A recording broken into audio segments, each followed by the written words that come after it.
Welcome to Independent VFX. I'm Scott Newman, and in this video I'm going to show you why you should take your camera with you the next time you fly. If you're a VFX and aircraft enthusiast like me, then you've probably found yourself creating a lot of jet shots in Element 3D or other 3D apps, and you've probably noticed that the background and sky are very important to the overall look of your scenes. Sure, you could borrow an image off the internet, or you could spend money on stock footage, but why not just shoot your own footage the next time you travel by air? I shot these images and videos on commercial flights in South Africa, traveling between Cape Town and Johannesburg, and the results really aren't too bad and they're totally usable.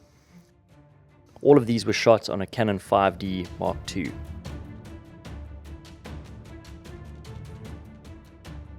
Now, if you're wanting to have a go at doing this, there are a few things you should consider.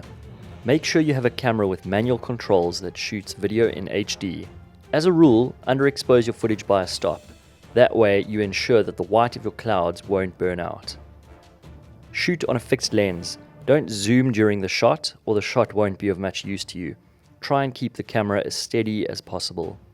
If your footage is a bit shaky, you can run it through the warp stabilizer in Adobe After Effects. Make sure you shoot stills and video.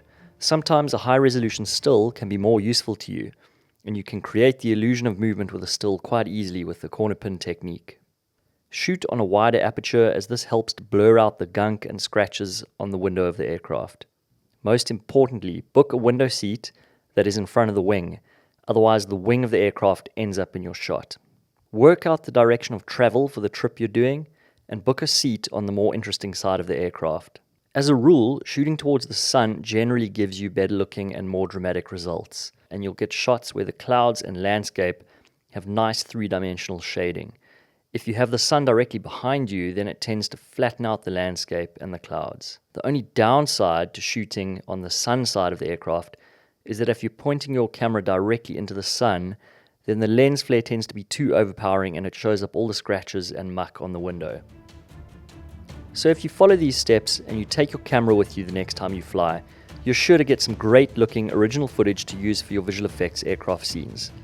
It's really worth it as you end up with some great shots that are uniquely yours.